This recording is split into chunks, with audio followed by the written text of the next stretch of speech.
What, at nighttime, what do your parents do to your door? Lock it shut. Why do they lock it shut? Are they afraid that you might hurt them? Yep. Would you, Beth? Mm-hmm. When would you do it? Nighttime. Okay. And what would you do to them, Beth? Stab him. Okay. What would you stab them with? A knife. Bess est seulement âgée de 19 mois et son petit frère a à peine 7 mois quand ils se font adopter par un couple qui rêve d'avoir un foyer aimant. Ce couple de chrétiens pratiquants souhaite de tout cœur fonder une famille, mais après plusieurs années d'essais infructueux, ils ne parvenaient malheureusement pas à avoir d'enfants ensemble de manière naturelle. Ils décident donc d'accueillir des enfants qui n'ont pas la chance d'avoir leurs parents pour les élever. Bess et son frère sont alors perçus comme des cadeaux du ciel, mais l'un d'entre eux leur réservera bien des surprises. Ils ignoraient tout de l'environnement dans lequel les enfants avaient grandi et ne s'imaginaient pas à quel point leur passé de quelques mois de vie se répercuterait sur eux et les lourdes conséquences qu'elles allaient engendrer par la suite.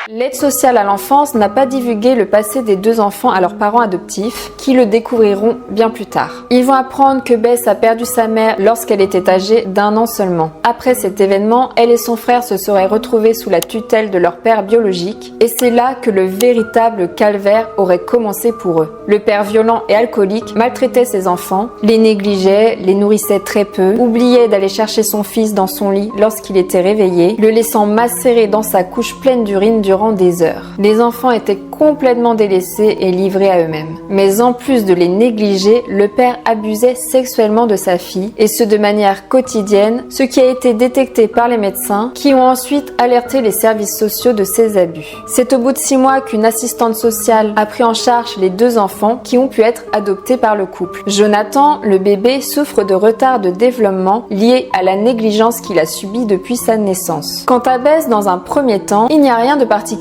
à signaler, si ce n'est les cauchemars récurrents qu'elle va commencer à avoir à partir de ses 6 ans. Dans ceux-ci, elle rapporte qu'un homme tombe sur elle, la blessant avec une partie de lui. Ces mauvais rêves inquiètent ses parents adoptifs, mais ce sont plutôt ses comportements soudains, extrêmement choquants et anormaux qui vont fortement les alerter. Bess commence à se montrer très violente envers eux et son frère, ainsi qu'envers les animaux domestiques de la famille. C'est comme une colère incontrôlable qui surgit d'elle-même.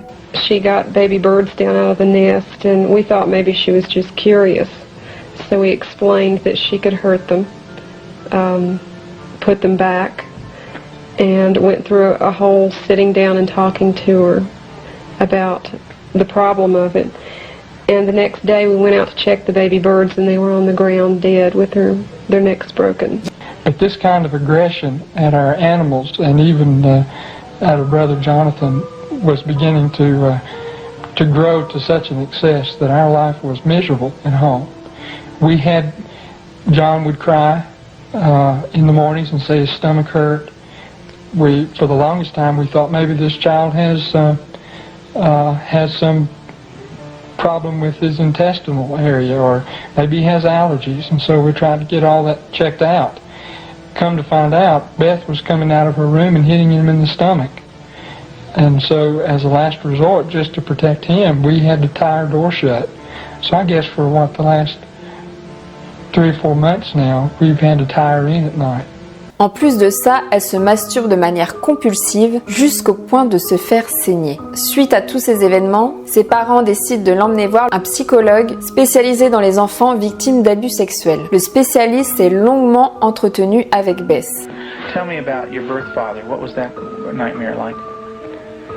When he touched us Okay.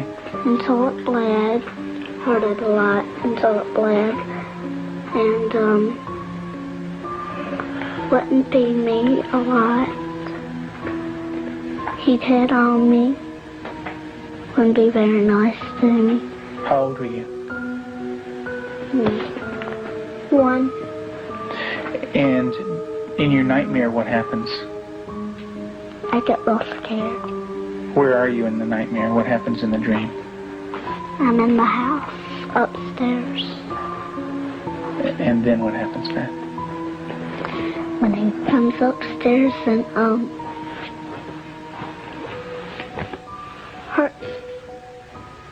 Les extraits vidéo que vous voyez proviennent d'ailleurs de cet entretien d'une demi-heure qui figure dans le documentaire anglais intitulé L'enfant du chaos et diffusé en 1990. Ce que le psychologue a découvert sur les conséquences d'abus sexuels dans la prime enfance a été très révélateur. Le psychologue conclut que les abus quotidiens qu'a subi Beth lui ont causé des traumatismes jusque-là enfouis en elle. En grandissant, les traumatismes ont naturellement ressurgi et se sont exprimés par sa violence extrême. Beth a avoué avec froideur avoir toujours maltraité son frère, lui frappant la tête contre le sol, plantant des épingles dans tout son corps et même dans ses parties intimes, dans lesquelles elle donnait aussi parfois des coups de pied. Elle est même allée jusqu'à dire qu'un jour elle a tenté de tuer son frère, mais qu'en plein acte, elle a dû s'arrêter car ses parents l'avaient surprise. Elle a admis également qu'elle avait sérieusement envisagé de tuer ses parents à plusieurs reprises alors qu'ils dormaient, si bien que chaque nuit, il prenait bien soin de fermer sa porte à double tour. John. Your brother. And what is your brother? Why is your brother afraid of you? Because I hurt him so much. Mm-hmm. Okay. And what at nighttime? What do your parents do to your door? Lock it shut. Why do they lock it shut? Because they don't want me to hurt John. Right. And they're kind of afraid of hurting John? Of you hurting John? Mm-hmm. Okay.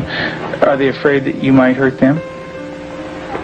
Beth avait même subtilisé les couteaux de cuisine, mais sa mère avait fini par s'en rendre compte. Et j'imagine que c'était pas pour faire la cuisine. Kitchen missing. And my first thought was Beth. And I felt a little guilty about it at first. I thought, no. She was sitting at the table drawing and mentioned to me, what do those knives look like that are gone, Mom? And I said, what knives, Beth? And she said, weren't they kind of silver and about this big? And I knew then, and then this little smile that's not a sweet smile, but a malicious type of smile. And I knew then, I thought, she's got them. Big sharp ones. And what do you want to do with those knives? Kill John and Mommy with them and Daddy. And when Mommy asks you about where the knives are, what do you say? I don't know where they are. What did you think she might do with the knives? My first thought was Jonathan. And the reason we thought that was that by this time, she had tried to kill John on several occasions and openly admitted that. In the basement, she was hitting his head against a cement floor. Beth explique aussi au psy qu'il lui arrive de maltraiter de petits animaux qu'elle croise sur son chemin, ainsi que ses animaux de compagnie. Son ton de voix durant toutes ces déclarations est froid, calme et indifférent, comme si elle racontait de banales anecdotes. Lorsque le psy lui demande si elle se rend compte qu'elle fait du mal aux autres, elle admet que oui, que c'est même précisément ce qu'elle cherche à faire. Beth raconte ses actes de barbarie d'une manière totalement détachée et reconnaît ne ressentir aucune once de remords ou de culpabilité. Lorsque le psy lui demande pourquoi elle agit de la sorte, elle lui répond qu'elle souhaite que tout le monde ressente ce qu'elle a ressenti par le passé lorsque son père la maltraitait et abusait d'elle. Le psychologue décide que pour le bien de Beth et afin de protéger ses proches, qu'il est préférable de l'interner dans un centre spécialisé dans l'aide aux enfants ayant subi des traumatismes importants. À ce moment-là, elle est âgée de 6 ans à peine. Là-bas, on lui diagnostique un trouble de l'attachement qui l'empêche d'avoir des relations saines avec les gens. Incapable de ressentir de l'empathie, de l'amour et de l'attachement envers qui que ce soit, il est pour elle impossible de vivre en société sans qu'elle ne représente un réel danger pour les autres. Le trouble de l'attachement nécessite une attention psychologique urgente, sinon il pourrait devenir un risque pour Beth elle-même et pour les membres de sa famille. En effet, ce trouble se caractérise par un manque totale d'empathie. Cela peut s'apparenter à de la sociopathie qui n'est pas innée et qui est due à un environnement social malsain ou à de la psychopathologie qui, quant à elle, est due à un mélange de facteurs environnementaux, biologiques et génétiques. À l'époque, ces deux troubles de la personnalité n'ont pas pu être diagnostiqués ni évoqués dans le cas de Bess. À cette période-là, l'existence d'un trouble de la personnalité antisociale n'était pas encore reconnue chez les enfants. Suite au diagnostic, Bess est séparée de sa famille pour être accueillie dans un institut spécialisé où elle entame une thérapie plutôt controversée. Il s'agit de la thérapie de l'attachement, une méthode principalement basée sur le contrôle et la répression. Le traitement imposé à Bess est très strict et ordonné. Il est spécialement conçu pour les enfants atteints du même trouble qu'elle, qui tout comme elle ont du mal à respecter les règles et les habitudes. Elle doit demander la permission pour le moindre de ses faits et gestes. We're very strict about everything. Everything is completely monitored. We take complete control because a child who's unattached does not trust. And because they don't trust, they don't allow anybody to be boss of them. So we take complete control. They are not boss of anything. They have to ask to get a drink of water. They have to ask to go to the bathroom. They have to ask to leave our sight. Part of that is because we cannot trust them because of the damage that they've done before. Beth, would you like to say grace, please? Sure. Heavenly Father, thank you for this good day and everybody doing good. In Jesus' name, amen. Amen. They believe that they're evil. They believe they're from the devil. They believe that they are not. Le comportement de Bess s'améliore de jour en jour et les restrictions s'allègent progressivement. Bess est tout de même surveillée de très près et par sécurité. Chaque nuit, elle est enfermée à double tour dans sa chambre, comme lorsqu'elle était chez ses parents. Le protocole mis en place au centre a pour but de lui permettre de s'adapter à la société. Elle apprend tout simplement le respect et les règles de la socialisation jusqu'à ce qu'elle puisse les intégrer et les appliquer parfaitement. Mais certains thérapeutes comme José Luis Cano se demandent si Bess n'a tout simplement pas appris à faire semblant et à faire ce qu'on attendait d'elle. Tout ça en échange de liberté, ce qui peut s'apparenter à du dressage. Ils pensent que ce n'est pas vraiment sa souffrance et sa rage qui ont été traitées, mais plutôt les conséquences de ses actions négatives. Ils se demandent si le changement de comportement de Bess est bien un signe de guérison ou le résultat d'un simple conditionnement. Or, dans le documentaire L'enfant du chaos, Bess fait preuve d'empathie envers les animaux dont elle prend soin au centre. À la fin de celui-ci, lorsqu'on lui évoque ses actions passées, elle semble sincère et fait part de ses regrets en versant des larmes. It's kind of tough to talk about, isn't it? It is. Beth gave her last interview for this film in December of 1989.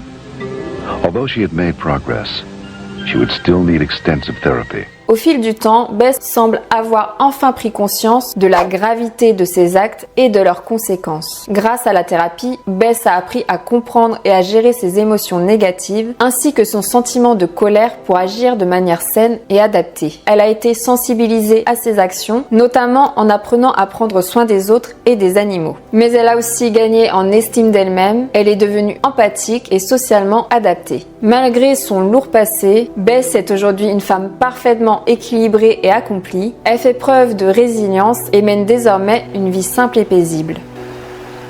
Elle est devenue infirmière et donne parfois des conférences sur les méthodes d'éducation, l'allaitement et sur la thérapie de l'attachement. Elle s'est servie de ses difficultés pour rebondir et pour pouvoir à son tour aider les autres. C'est un formidable exemple d'espoir et de rédemption. Ses mérites lui ont valu plusieurs prix qui ont fait d'elle une femme à succès, respectée par ses pairs. Ses collègues de travail la décrivent comme une femme particulièrement rayonnante et ils entretiennent tous de très bonnes relations avec elle. Côté familial, elle entretient aussi de très bonnes relations avec son frère et ses parents adoptifs. Son cas sert ici à illustrer les terribles conséquences de la violence physique et psychologique à un jeune âge. L'histoire de Bess Thomas nous fait réfléchir sur l'importance d'une enfance saine et équilibrée. Car comme on peut le voir dans son cas, les conséquences de la maltraitance peuvent être dévastatrices. Celle-ci aurait pu être encore plus dramatique si Bess n'avait pas été écoutée et prise en charge à temps. Cela aurait pu coûter la vie de ses proches, mais aussi de celle d'autres individus. En plus de ça, elle aurait probablement été emprisonnée à vie. Heureusement, elle a été rapidement encadrée pour éviter que le pire n'arrive.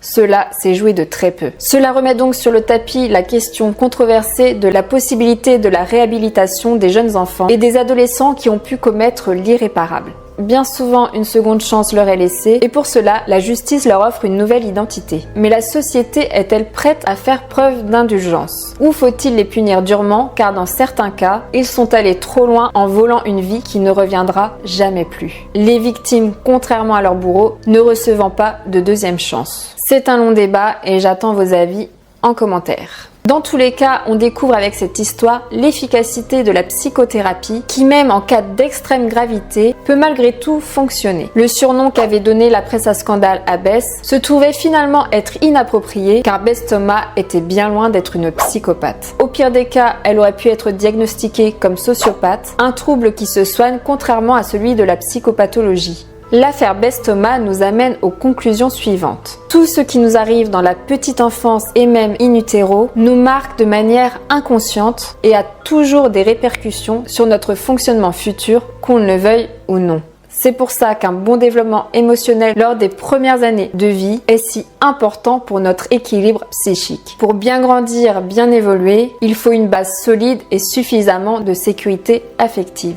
C'est comme un château de cartes, sans base, il ne tient pas, il ne se construira jamais.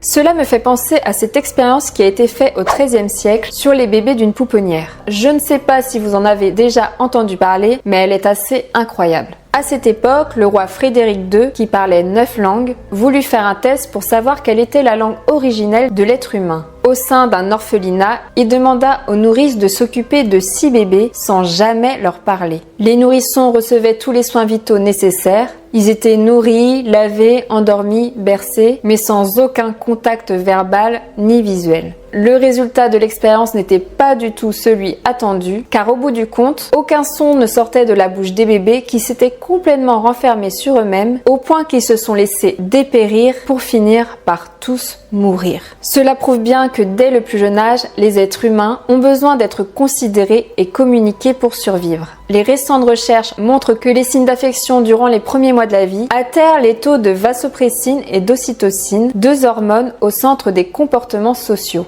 Les marques d'affection sont hyper importantes pour le bon développement de l'enfant, ça le rassure, le sécurise pour plus tard et lui apprend l'empathie et l'estime de lui. Sans cela dans sa petite enfance, en grandissant, la personne sera plus facilement angoissée, anxieuse et asociale, ce qui fut le cas pour Bess Thomas, qui en plus d'avoir été négligée, a été maltraitée. Je tiens tout de même à préciser que même si tous les enfants maltraités et traumatisés ne deviennent pas forcément des adultes déviants ou dangereux, tous les tueurs en série ont pour point commun d'avoir eu une enfance extrêmement difficile, avec de fortes carences affectives et d'énormes traumatismes. Si cette vidéo vous a plu, un petit like, ça coûte rien et ça m'aide beaucoup. Mais surtout, n'oubliez pas de vous abonner à la chaîne et d'activer la petite cloche des notifications si ce n'est pas déjà fait. En attendant, je vous dis à la semaine prochaine. Faites attention à vous mes petits démons.